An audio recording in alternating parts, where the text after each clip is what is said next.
And we are live. This is a face you haven't seen sit still for a while, but I am your co-host Kandi Knight, and welcome to the Expect to Win Experience talk show.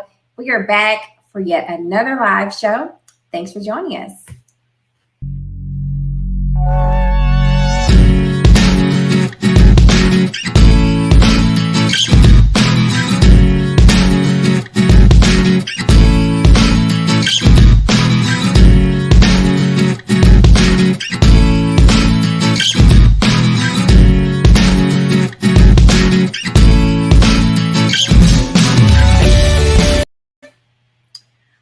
All right, again, where's my co-host? He's coming, I guess. Oh, there you are. Hey, Candy, welcome home.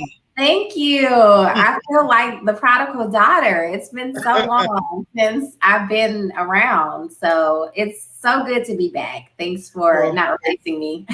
you are definitely missed. And for those of you who talk, my energy level is not the same when Candy is not Aw, here. So hopefully my energy level will be sufficient tonight. it will So, be. I'm here. I'm back. We are representing Alabama tonight. You'll see yeah, in just a moment. So, what a great return, right? What a great welcome back. So, yeah. I mean, this is like a Hollywood script. I'm feeling some kind of way with this all Alabama show tonight, but I'll get it's through it. only right. That's right. It's only right. That means this is going to be a winning show, just like our state. So, Oh, we'll here we go. I gotta get him in early, coach. You gotta get him in early. But yeah, tonight's show, we're going to do as we normally do. We highlight student athletes and they talk about their backgrounds, their aspirations, talk along to a few greats as well. And then we get a little information about recruitment. So we're ready to get into tonight's show. We have a coach, a very esteemed coach. We do. Uh, yeah, he said he didn't know about all of the esteemed part, but we'll let him we'll let him handle all of that. But I'm honored to have the women's basketball coach from Alabama A&M. That's right. And Alabama A&M University. And so I don't know, Candy, if you want to say anything about the school, since you know a little bit about it.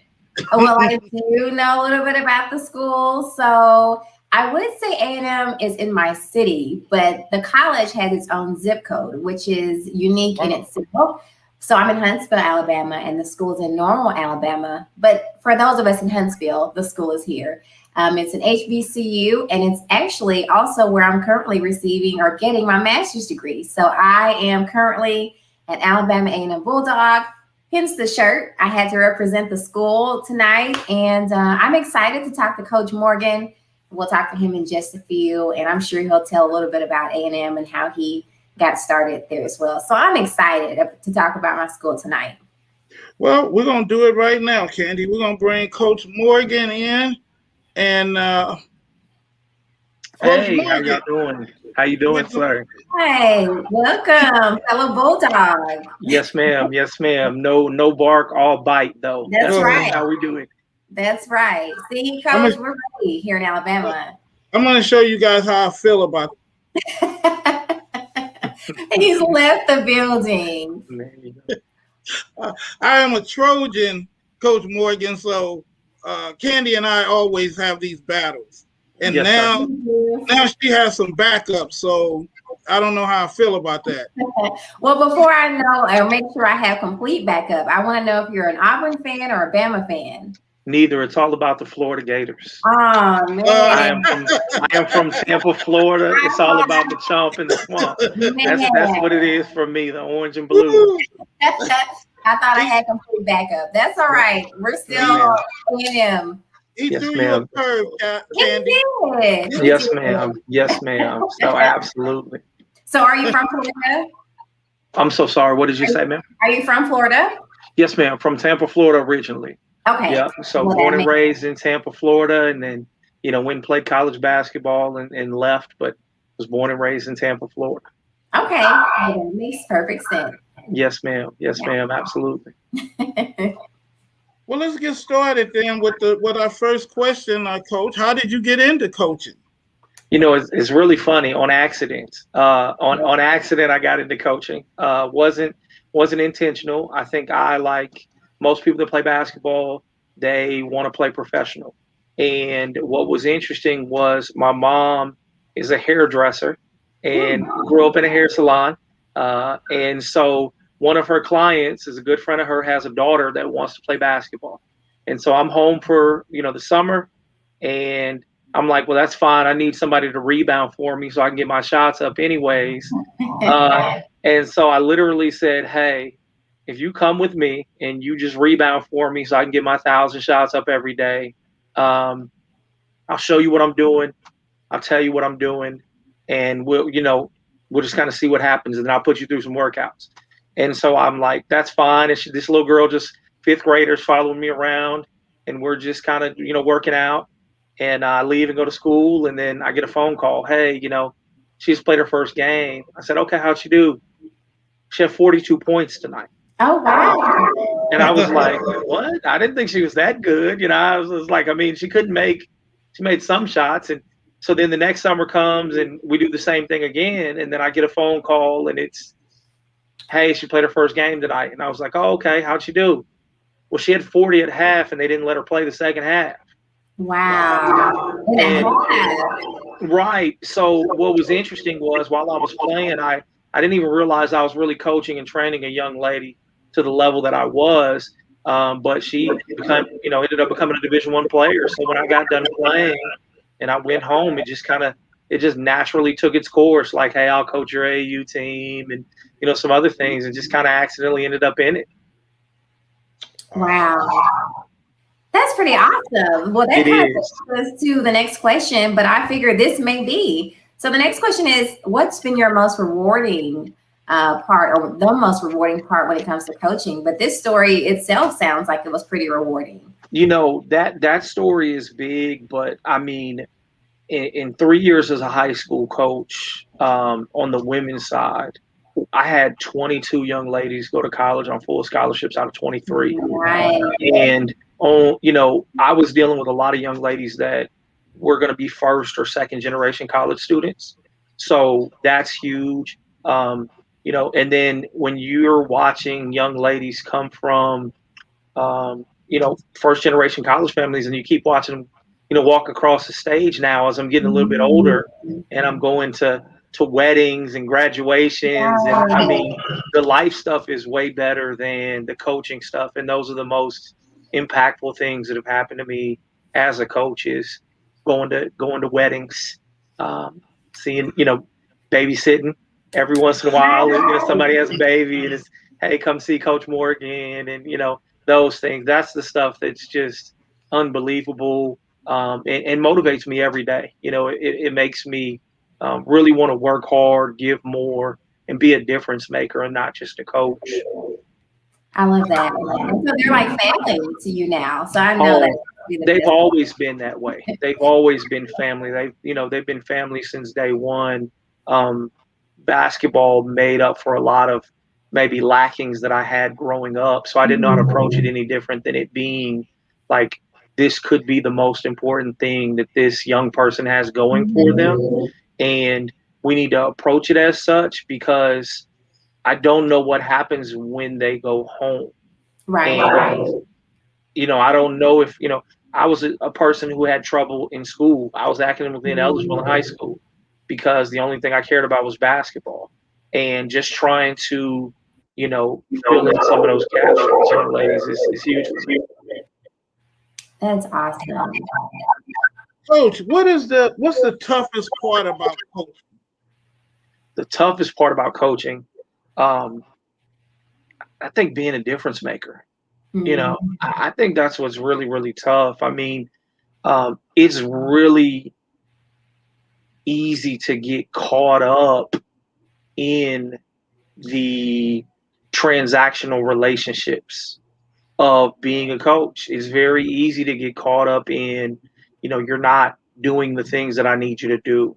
You're not performing at the levels that we need you to perform at. Mhm. It's very easy to get frustrated, discouraged, caught up in some of those things. And it is way harder as a coach to every single day discipline yourself to make sure that your relationships aren't transactional, so Mhm. that, in 10 years, you still have a relationship with, these young ladies that was impactful. Um, that's the part that sometimes can be a little bit hard, is putting in the time, energy, and effort that it takes to have like transcendent relationships instead of transactional relationships. Right. Right. Right. Sounds like we have a lion roaring somewhere. Uh-oh. I hope You that's guys not don't me. hear it? It From time to time. sounds like a lion roaring somewhere in the background. Or is it I just me? apologize. I don't have a clue what that is, and I apologize. Hopefully, it's not me. Well, Well, it's going now. I don't hear it now. we're gonna keep the show rolling then. So I Yes. guess that kind of answers the next question, Coach. Do you coach all your players the same, or is your style individualized? Was definitely not the same from you can't coach people. Like, everybody's a different person.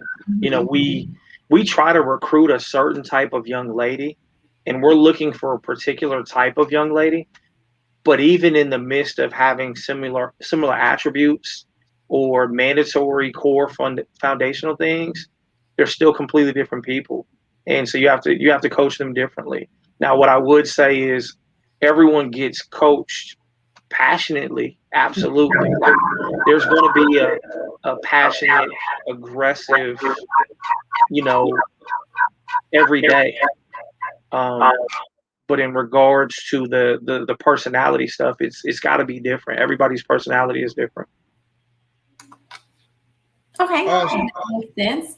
So, well, that kind of leads us to the next question. You're coaching them individually, and you're looking for a specific type of woman to be on the basketball team. But what makes a coachable or a good player for your team? A coachable Yeah, player, what does that look like? you got to be a dog.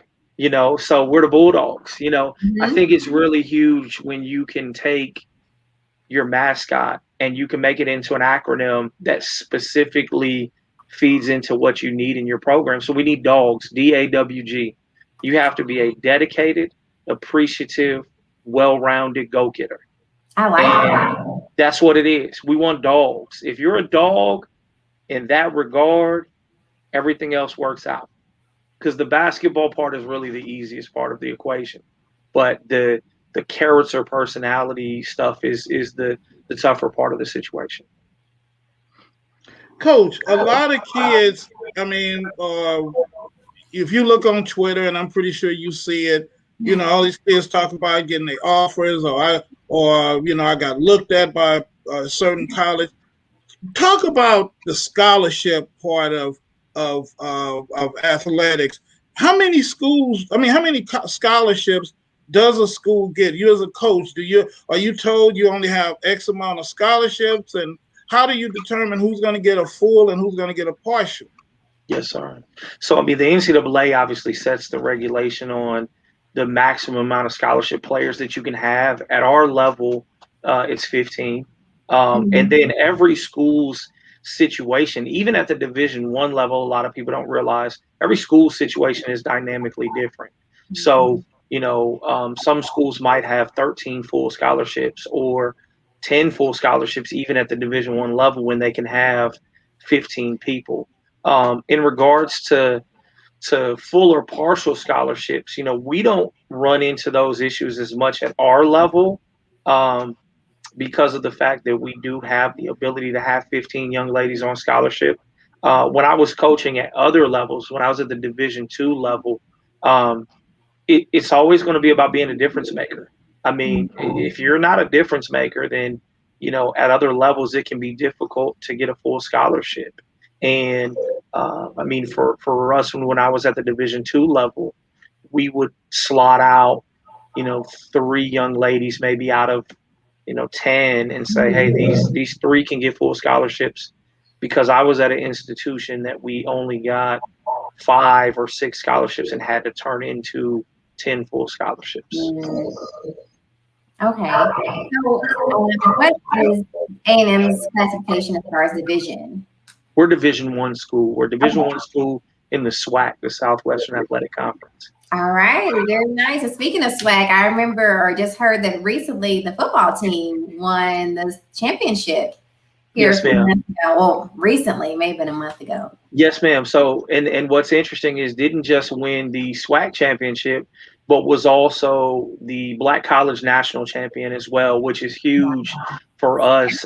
It's all kinds of amazing things going on our campus. We just had our first academic All-American as well, who's from our team, and she was third team academic All-American. So it's been a lot of amazing things this spring. Right. I'm having a proud moment. I didn't know all of that. So I guess I need to get more into, but grad's a little bit different than the undergrad studies. But it is good to hear that about the school and athletic program for sure. Yes, ma'am. Yes, ma'am. So speaking of the scholarships and the recruitment side of things, do you guys ever look at social media or their interaction with the athletes? Does it ever deter you when choosing an athlete, or do you guys look at that at all? Yeah, definitely. So being fully transparent, I think what's interesting is self-reflection or self-evaluation is so huge in this process. And what I mean by that is the word difference maker. It keeps going back to that. Yeah. If you're not a automatic, immediate difference maker at a particular level, then any and everything could eliminate that option in the equation. So for instance, if let's say we're recruiting a top 50 or top 100 player in the country, and they're doing some things on their social media that's like, hey, we need to work on this. Well, honestly, it might not be looked upon the same way as a young lady who they're probably right at the talent level to play at our level, but not immediately make a difference. Right. And I think that's so huge, is that your talent is going to create your opportunities, but then how you conduct yourself, whether it's in the classroom, social media, things of that nature, that's going to start limiting some of those options. So definitely paying attention to those things, and you gotta be appropriate on those things. That makes complete sense. And you just mentioned the classroom. Do test scores, is in the ACT and SAT still matter, or is it GPA, or you guys strictly looking for the athletic side for the students? So, when it comes to academics, the first thing that any student athlete has to do is they have to meet the NCAA requirements. And so traditionally how it's going to work is you first need to focus on the NCAA requirements. And then secondly, you need to figure out if the institution you're trying to attend has some sort of special requirements that exceed the NCAA's requirements. So for us, we are a school that we need you to meet the NCAA's requirements, and there aren't any special needed test scores or anything of that nature once you meet those requirements. Okay. Sounds good enough. So, my personal question is that I'm interested to know is, what does a typical practice look like for those of us who aren't athletes or haven't had an athletic background? Like, is it early morning? Is it strenuous? Is it all day? What does a typical practice look like? So I think what's interesting is when we talk about practice can have different phases to it. So obviously when we're in the non-conference season, you break it up a little bit differently. It'll be maybe a skills development workout or a track workout or weights or something of that nature. As far as practice in season, I mean, it's intense. I mean, it's very, very intense. It's very, very demanding, because you're talking about 15 young ladies that are absolutely unbelievable, competing against each other for the opportunity to play. And then a lot of times, we have a practice guys team. So you're talking about 15 young ladies competing just to be able to practice versus the guys in the competition stuff to get ready for the games. Yeah. So I mean, yes. So your competition. I mean, you're seeing who's going to be louder at stretching. Mm, Like it's every phase of everything is competitive. It's intense. Whether it be physically or mentally, everything's on 10. If we're watching something, then you need to be watching it at an intense level. So it takes everything that you have emotionally, mentally, and physically to really excel at a Division I college practice. okay. Sounds very touching, but it is a Division I school, so I'm sure you guys expect excellence off and on the court as well. Yes, ma'am, absolutely. Same thing in the classroom. Mhm. You have responsibilities. You have an unbelievable opportunity. And everyone's. It goes back to what we were talking about earlier, though. Like, it doesn't mean that everyone's expectations are the same because everyone's not the same person. Right. But we do a good enough job with our young ladies to where we know them, and so we can hold them to their best. And it's been unbelievable for us. We've resurrected a program since we've been here and done it while having above a 3.2 team GPA the whole time. So it's unbelievable to be in a situation where we've transformed ourselves on the floor and in the classroom. Wow. Wonderful. That is incredible, Coach. I want to ask you a question, and we're gonna wrap up this portion of the interview, Coach. But this is, Kandi got a chance to ask you a personal question, so I'm going to ask you a personal question. Do you think the Alabama football program should be investigated? Wow. I have nothing to do with that. That has nothing to do with me personally. That sounds like your personal agendas, and I refuse to be a part of it. Do you have another personal question for me, or are we moving on? You are a very smart man, Coach. He's all about basketball. He doesn't You're know about very smart man. I love it. I love it. I love it. Ladies and gentlemen, we have been talking to Coach Morgan, probably the smartest coach I've spoken to. Thank you so much for joining us. Thank you, sir. We enjoyed it, and good luck with your team, and much success to you. And we really enjoyed having you on our show tonight. Yes, definitely gonna have to come check out some games this fall for sure. Please let me know if you need tickets. I got you. I will definitely help you to that. Thank you. Does that go for me too, Coach? I mean, if you flying out, you're more than welcome. I mean, I'll meet you halfway. We play at Nebraska this year, so wow. Yeah. So I mean, I can't come off. We were out in Cali 2 years ago, and you'd have been more than welcome to come then. But we don't have a Cali trip on the horizon this upcoming year. Well, I plan to make a visit to Alabama at some point. So hopefully it'll be during the season. That's right. Come on down. Let's do it.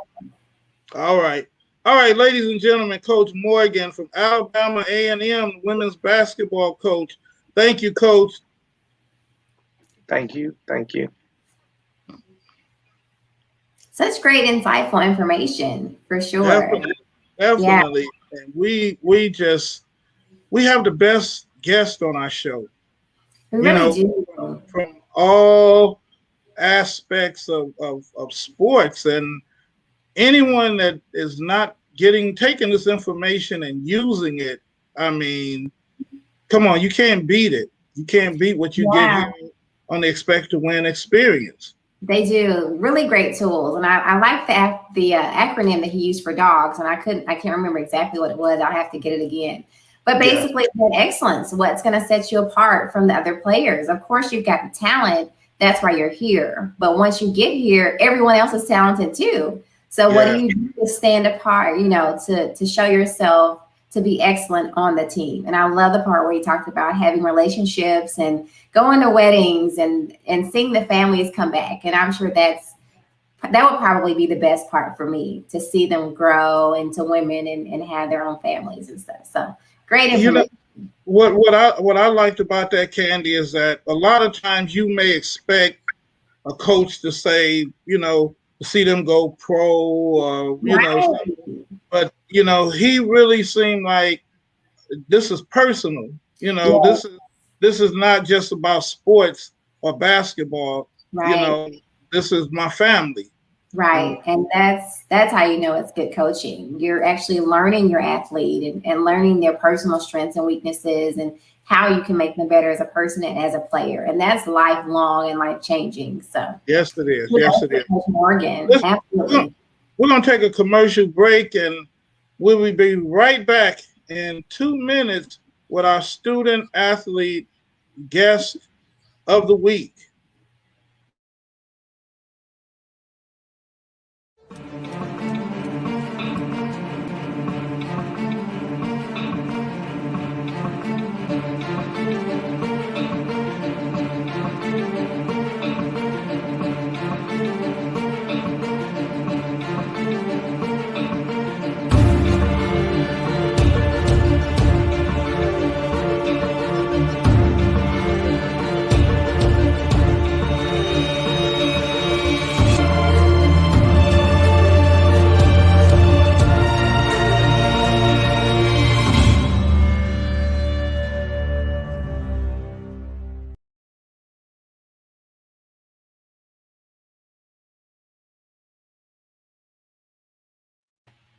All right. Hey, we are back live, the Expect to Win Experience talk show, and we just talked to Coach Morgan, women's basketball coach at Alabama A&M University. Now we're heading into our next segment of the show. We're going to talk to our student athlete of night. Kandi, I'm not going to even attempt to pronounce his name. He told me, so I'm going to take my best shot. Now, Okay. right now, we'll see if I get it correctly. He'll let me know. But our student athlete of the night is the point guard at Linkier Prep High School in Branson, Missouri. And his name is Knox Wasik. So we're going to see if I pronounced that correctly. He told me that he's got a Native American background. So I'm interested in hearing how that is combined together, how he uses that in his athletic career. So let's welcome to the show, Knox. Thank you. Thank you for having me. How did I do on the name pronunciation? The last name was a bit off, but you were Yeah, what's the last name?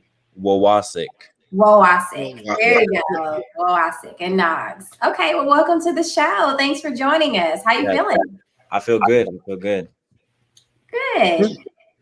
Now, Nas, okay, you say you're Native American, but okay, it can't be all Native American. What's your background? I need to know. So, actually, my mother is full Native American, and my dad is 75%, but the other 25, he's Caucasian American. So, Okay. but they're both very light skinned, so that's why. Right. When I saw the name and when I saw you, I said, "Oh, somewhere in Europe for sure," and the name and everything. But I love it. Thank you. Thank you. Okay. You have some awesome stats. Why don't you tell us a little bit? How did you get your basketball player, correct? Yeah. Yes, sir. Star basketball player, right? Yeah. Some say. Superstar. All right. Superstar. Who's your favorite NBA player? Jason Tatum. Jason Nice. Tatum. Okay. Yes. Okay. I was telling somebody today that I was really surprised who most young basketball players that have been on the show said was their favorite. And a lot of them have said Russell. Yeah, a lot. Yeah. And I expect for players to say, Kobe or Steph. No, these are just the favorites are usually players that aren't, I guess, America's favorite, so to speak. And I think they pattern their game after other players, which I love because we need those up and coming. What motivates you now? I'm gonna call you NW. How's that? Can I call you NW? That's NW. Fine. It's NW. I'm not gonna call you NWA, but NW. Yeah. So what motivates you? What motivates me is just making it off the reservation that I live on. I live on the Prairie Band Potawatomi Reservation in Mayetta, Kansas. So uh my why is just being a role model and someone for the kids on the reservation to look up to show them that if you really work hard for something you want, then it will happen. And just to keep on following your dreams, and if you work for it, then it could happen. That's Okay. awesome. And W Candy, I'm sorry, but I just want to I gotta ask this question. What is life like on the reservation? That was my question. Um, my reservation, fortunately, it is a nicer reservation in the United States. So there's not much of like, the reservation stereotypes that a lot of people see, but it's really like a family. Like everybody here knows each other, loves each other, and wants the best for each other. So I really enjoy it. It's kind of in the middle of nowhere, but but I enjoy living on the reservation. There's always good conversations whenever I see someone around, and it's just a loving atmosphere. Okay, so you said it's in the middle of nowhere. Do you have to travel far to get to school or to where you play? No, it's 20 minutes north of Topeka, the capital, so it's not bad, but Okay. yeah. So before I transferred to Link Year, I go to Royal Valley, and that is a predominantly Native American school. Mhm. And so this year, 4 of the starters on our varsity team were Native American. So I thought that was pretty cool. Very nice. Absolutely. And it's not often that you see a lot of players with Native American backgrounds in basketball. So I Yeah. really love to see the diversity from that. I can tell you're tall from just looking at you on camera. So how tall are you? I'm 6'6". Yeah, I could tell. Yeah. The height is definitely there. All right, let's go back a little bit and learn about how you got your start into basketball. How old were you, or who influenced you to begin? I would definitely have to say it's my older cousins who influenced me. Started playing basketball like as soon as I could walk. So, Mhm. but I think they really influenced me because my older cousins were like really good at basketball. They just weren't given the opportunity to take them places. And I'm taking this opportunity to go to a prep school so I can show the kids after me that if you want it, you're gonna have to make sacrifices to be where you want to be in the future. So yeah. Absolutely. And that's great to hear. So let's go forward to the future. What does the future look like for Knox? Do you want to go college D1, or do you have aspirations to go to the NBA, or do you plan on just doing career moves after high school? What does your future look like? I'm aspiring to go D1. I'm talking to a lot of D1 schools right now, and I have D2 offers, but I'm aspiring to go D1, and I would like to play pro after my college years. And I really want to come back and kind of build a facility to help out the reservation kids to show to be another part of their journey so it could help them get to the next level like many people here for me. So That's yeah. awesome. Definitely want to give back for sure. Coach, do you want to ask him the infamous question since he's in the Midwest middle? Well, in NW, you know, that's me. NW.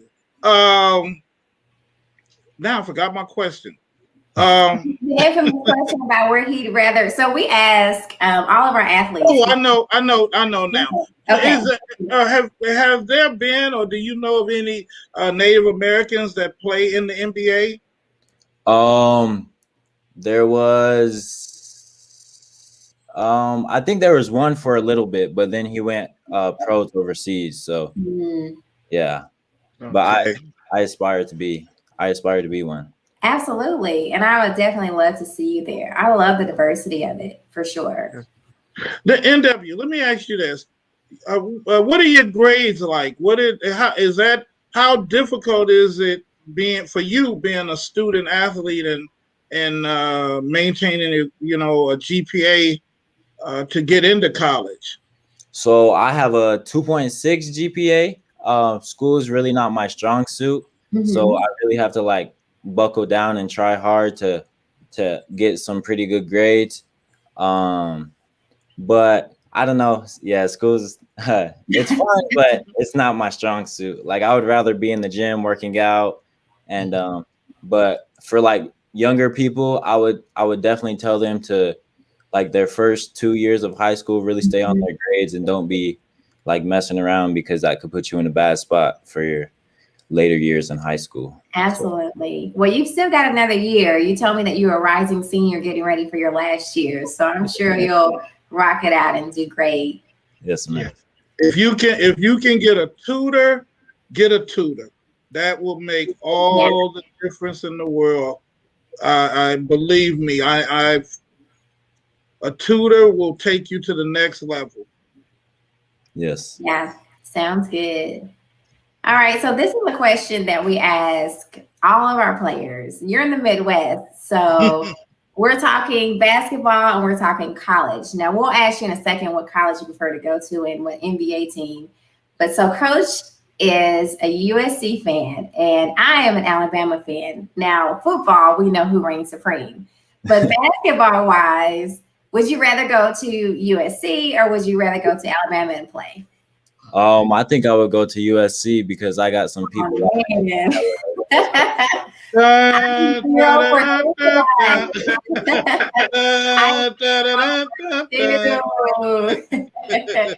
That's all right. So college speaking, have you always had a college that you wanted to play for, NBA team that you wanted to play for? College, growing up, like around here, everybody loved KU. But for me, it was always Duke. I always wanted to play Duke. Yeah, Michael Jordan, he made it popular for a lot of people back in the day. Yeah. And NBA team, I think it would be Oklahoma City, just because in Oklahoma there's a lot of Native Americans and it's in the Midwest. And I think a lot of people would enjoy seeing someone play there. So yeah. That makes perfect sense. Well, we'll hope to see you there playing in Oklahoma one day. Yeah. Yeah. NW, you kind of reminded me. We had a young man on a couple of weeks ago from Senegal, and he made a statement that if he didn't make it to the NBA, he wanted to go back and help his people. And now, hearing you say, you want to be able to, build a facility or do something, on the reservation. Where does the sense of a family come from? Is it from within your home or just seeing it in your community? Where does that come from? I would say both, but I would say more seeing it in my community because there's a lot of like really good talent in Native American country, but they just don't get the same opportunities that some do, or if they do, they're scared to take it. So I just want to show them that like, if you do take an opportunity, it's okay to make sacrifice because in the long run, it's going to pay off for you. So that's what. Well, one of the things when I met Coach Kelly, and that was one of the things he told me is that a lot of the Native American kids don't get recognition. So we give recognition here on the Expect to Win Experience Talk Show. So yeah. You have anybody else? Send them to Coach Kelly, and we'll get them on the show. All right, that sounds good. I actually have a really good person in mind. So absolutely. I love the diversity. This is really interesting to me because just speaking with you and hearing about the reserve, which isn't so common to hear about. So I love it. Yeah. It really. I want. And any recruiters that are watching or coaches, please take note. I love the fact that we can be a vehicle to give exposure to these young people who may not get it anywhere else. Absolutely. So, like I said, as long as they don't mind me by their initials, we're good. Yeah. Absolutely. His name's a lot easier than mine, so. Oh, Okay. okay. Well, that's fine too. We still have to learn how to pronounce your name because it will be, we're gonna talk or claim it in advance, a household name. So, and for those children or some of us, even me sometimes, who people have a tough time pronouncing your name, it's important. So that's awesome. Yeah. Well, we're gonna wrap it up, NW. We're gonna definitely, from Kandi and myself, send you a expect to win hoodie, Sounds and good. either expect to win or either the Coach and Kandi shirt, limited edition that I'm sporting. Yes, absolutely. I need mine. Can't wait to get it. But we're gonna definitely. If anybody wants to get in touch Yes. with you, how can they get in touch with you? Your social media or? Yeah, they can. My Twitter is Nogswawasik, just like my little name thing right there, and I answer my tweets. All right. And yeah, What we want to do also is that, because NW stepped in at the very last moment, so you can tell everybody the show will be up. They can watch it anytime. yeah, We'll send you the link, and but we really, really appreciate you stepping in. Yes. yeah. Absolutely. Thank you for having me. Absolutely. Thank you for bringing awareness as well. I love that. Yeah, and You are welcome this here is anytime. this is thank you in my language, miigwech. Awesome. Be grit. I love that. Yeah, igwin, miigwech. Okay, I'll stick with thank you. But I love that. Thank you for sharing. Yeah, thank you. Ladies and gentlemen, our superstar student athlete, pronounce his name, Kandi. Nogswawasik. How'd I do? Yeah, Yay! Nogswawasik. Thank you Oh, for joining us this thank you. evening. Thank you for having me. Welcome to the Expect to Win family. We good mafia. Once you in, out. Yeah. All right, ladies and gentlemen, Mr. Wawasik. There Yeah. you go. There you go, Coach. All right. Wow, that was so much fun. Oh my God. Absolutely. I love hearing about different cultures and it very Yes. interesting. Very. Kandi, do you realize what we're doing? We're like giving exposure to kids that nobody would probably hear about them outside of their area. And Right. then we're learning about them and their culture at the same time. It is so cool. I love the diversity of it all. And I would definitely love to see more Native Americans represented in our mainstream, NBA, NFL, sports. So definitely look forward to seeing Knox on TV one day, playing in Oklahoma, as he would like to say. Yeah. And we want to, we're going to bring Coach Kelly on in a minute. And we definitely thank him for, his contribution and all, and, but by him creating this all Alabama thing tonight, it may be his last night with us. So, no, he gets a star in my book for that. Thank you, Coach Kelly. Well, let's play another commercial. Let's play our You Fight Like a Girl commercial. We'll be right back.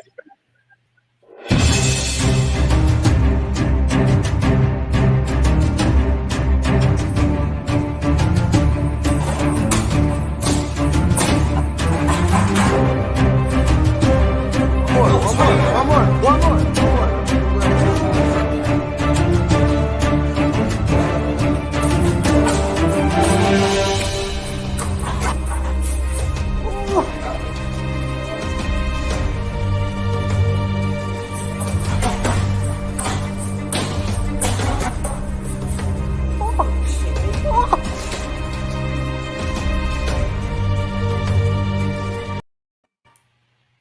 All right, and we are back. Yes, and you can get all kinds of cool Expect to Win merchandise at, let me put the thing up. Why am I hearing myself? I'm hearing an echo. We're on live TV, y'all, so yes, it is what it is. Kandi is the smart one, and I'm here to There you go. Go There down. it is. There we go, right here. Yeah. That's where you ExpectToWinAA.com. So, all right, ladies and gentlemen, we're going to bring on our college recruitment specialist, Coach James Kelly, who I fired a minute ago, but Kandi said no. No, absolutely not. Thank you, Coach Kelly, for bringing our players on and our coach on tonight to represent Alabama. What a great welcome back. You're welcome, and that's what I'm here to do. I was trying to lean it that way. It didn't work out all the way, but I was trying. That's awesome. And it's great to be back and to be interacting with you as well. It's been a minute. How have things been? It's been really busy. And I'm talking about really busy. You're probably on the same wavelength I am. Even today, I went to a tournament to watch a couple of my players play, and on the way back, had to run some errands on the way back, and ended up making it just in time. Even while you guys were on the show, I was on the road driving to try to get back so that I could finish out the show. Well, glad you can make it for sure. And I'm headed to Vegas here in a couple of weeks. Very nice. Is this for the sports related, or you're just taking a vacay? Recruitment. Okay. I don't get vacations. Oh, well, we need to take some vacations. You'll be 5 hours away from me. Exactly. We need to meet up. Absolutely. If you can drive 4.5 hours this way, and then I'll meet you. It takes me 30 minutes to get somewhere. That sounds awesome. Now, when is the Vegas trip? June 25th to the 27th. Okay, so the end of the month. Mm-hmm. We'll make that happen, Coach. We'll make that happen. All right. So me and Kandi gonna step aside for a minute and let you do your thing. And ladies and gentlemen, Coach James Kelly, our college recruitment specialist. All right, this week we're going to talk about some things that are a little bit confusing. I basically just want to give some definitions about some things. Two things being the live period and the dead period, and the other two things being official visits and unofficial visits. So we'll start with the easy stuff first. Official visits and unofficial visits are things that happen quite a bit, quite frequently. Remember, this connects back to a few weeks ago when I talked about the clearinghouse. In order for you to take an official visit, you have to be cleared through the clearinghouse, which means you have to be declared, I guess you could say, an amateur, which means you can't be paid for being an athlete, and some other things. But when you finish the clearinghouse, they will give you an ID number. Once the ID number is had, you can then either accept offers from schools and sign with them, or take official visits. Now, what an official visit is when you go visit the school and you stay the night and you stay overnight and visit with the team and things of that nature. Unofficial visits are similar, but you don't stay the night. You just stay during the day. You take a campus visit. The coaches can take you around and show you the campus, but you don't stay overnight and stuff. So there are limitations on the official visits. There isn't really any limitations on how many you go to for unofficial visits. So that takes care of both of those two. So then we get on to what is a live period and what is a dead period. Now, this mostly applies mainly to NCAA D1 and D2.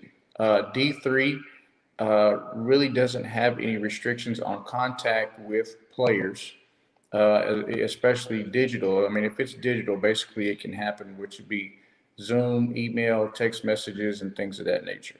NAIA is also in that same boat because there's not really very many limitations with them as far as contacting players. Now, with D1 and D2, obviously you have to be able to, what the live period talks about.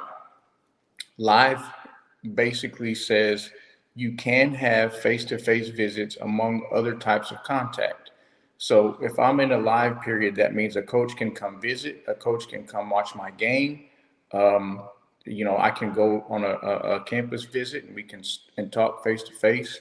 But if it's a dead period or during a dead period, I can connect to him in other ways, like through email, text messages, which all of those things, there's still certain limitations in how many times you can text a player and stuff like that.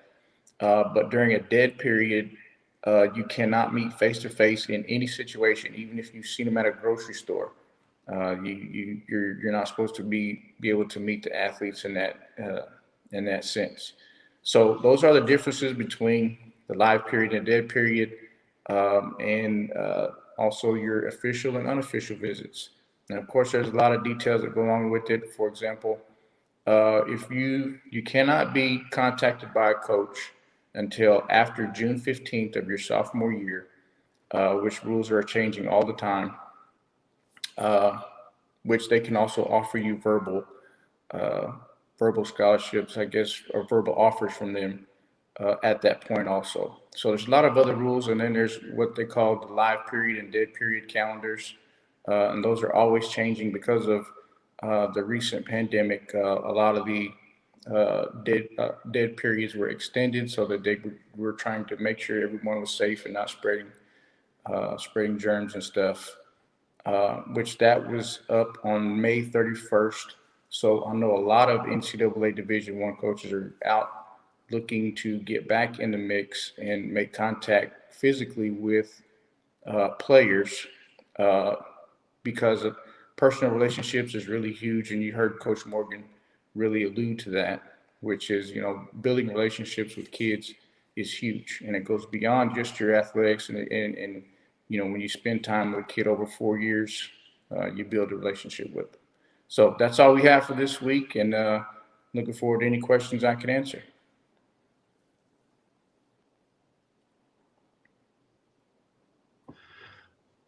All right, Coach. We kind of forgot we were here. Great information. It's really interesting to hear about it. I didn't know any of that. So yeah, thanks for sharing. Yeah, it's a lot of information. There is, because I have to deal with NCAA D1, D2, D3, and NAI and JUCO. Each level has a ton of different rules because the Mhm. association is different, and it's really hard to keep up with a lot of them. And I just try to take general information because a lot of it, people don't know. Ultimately, they Mhm. don't know. So, on this show, we're just trying to clear that up because there's always a lot of questions. Absolutely. We have actually our publicist for the show, LaShurl Smith, is watching, and she said this was a very good show, and she really enjoyed the interview with NW. That's so, right. The Nogs. Hey, Cheryl. so I tell you what, we, I actually seen Knox at a tournament. I went down to Henrietta, Oklahoma, and he was on a team called Legendary Elite. And as much as I watch ball and have studied ball, I've been around ball since I was little. He is one of the most efficient players I have ever seen. A lot Nice. of guys that are out there and they do a lot of fancy stuff and they take 99 Mhm. dribbles to get somewhere. Yes. He's not one of those players. When he gets the ball, he's scoring up, he's analyzing what's going on, and he gets everything done in a minimal amount of energy. And it is very fun to watch as a coach because, a lot of extra stuff happens sometimes, and extra stuff can lead to turnovers. And he's not one of those players. That's exactly why he's a high Division One and a high profile player. I well, love it. I really hope, Coach, that we can be instrumental in getting a Native American student either to that next level of college or even to the pros. I really want to be instrumental in the show doing that because my vision is that we become global with student athletes all over the world appearing on the show. Well, So, that's the entire reason for NSA prospects. Obviously, I've told you before, the NSA stands for Native Student Athlete. Because I'm Native American myself and I work at a Native American school. We're 100% Native American, and I promote those kids. I help everyone, But that's really my main focus because I believe that Native Americans need to be among those that are recognized and stuff like that. And if you really do want to be a part of what we're doing here, I do have something I can promote to you after the show. Definitely, definitely. I'm thinking, and also what I would really like to see happen is that Kandi and I make appearances, and maybe we can come to a reservation and do a show. That would be awesome.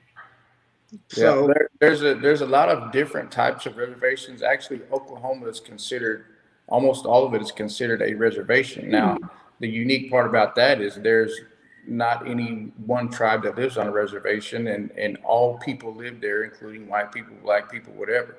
Then there's other places in other states where only tribal members can stay on the reservation, and they have it locked off, and they're secluded, because they're considered a nation within a nation by the United States government. So when the United States government deals with tribes, it's literally like dealing with a European country or Russia or China. It's literally an international type thing. And each tribe is its own separate nation. Interesting. My daughter lives in Arizona, and she took me to see the reservation there. And I was shocked because they had their own police department, they had their own fire department, they have their own mail carriers. Everything was just like you said. It's with a nation within a nation. So I really want to bring some light to, or whatever we can do. Especially for the kids, we want to do it. We can definitely talk after the show because I actually have some things in the works that I think you'd be interested in helping with. Awesome. Let's do it. You got it. Ladies and gentlemen, Coach James Kelly, who has been reinstated after bringing this all Alabama stuff to me tonight. I love it all. Oh, but thank you, Coach Kelly. Yes, sir. Kandi, wow, a great show. It has been awesome. Tonight's show was pretty awesome. I'd have to say that. It's been great, interacting with Nogs and Coach Kelly, and it's great to be back. See, now I have my camera. I got to work on my lighting and get my lighting right. So for all of y'all that said my energy level wasn't up, my energy level was up. Look, That's right. Now, so we're back. We are ready. It is good, and I'm learning too. I'm looking up and down, and I've got a few new things that I'm working on too. But it's been great. It's been great. So, ladies and gentlemen, we thank you for being with us here on the Expect to Win experience. Kandi, why don't you give out your info? Yes, you can contact me on social media, Twitter, Instagram, Kandi on Air. That's KandiOnair. Kandi Night on Facebook. You can find me all over. Hit me up. I'll show love back. And you can find me on Expect to Win something. Expect to Win. Just look for me on social media. I'm everywhere. Yeah. You can type Expect to Win and find you. And also the show. Luxury. Yeah, I'm all over the place. So, but the main thing is write down those letters that are scrolling. ExpectToWinAA.com to get your gear. That's right. And you know what? If you get some gear and and you take a picture, we'll show you next week. Absolutely. We'll put you on our social media page, Expect to Win Channel. So we'll put you on the page as well. All right. Well, Kandi, welcome back. Great show. And, next week we're gonna have another exciting guest, and also we are going to be moving to Thursday nights. In July, so we'll be on Thursday nights, but you can watch the show anytime. It's always up there. This is our 23rd show. Nice. They're flying by. Yeah. When we hit 50, we're we're gonna do a celebration on. I like that. Let's do it for sure. So on behalf of Coach Kelly and I am Coach Thomas. And I am Kandi Knight. And thanks for tuning in to the Expect to Win Experience Talk Show. Have a good night.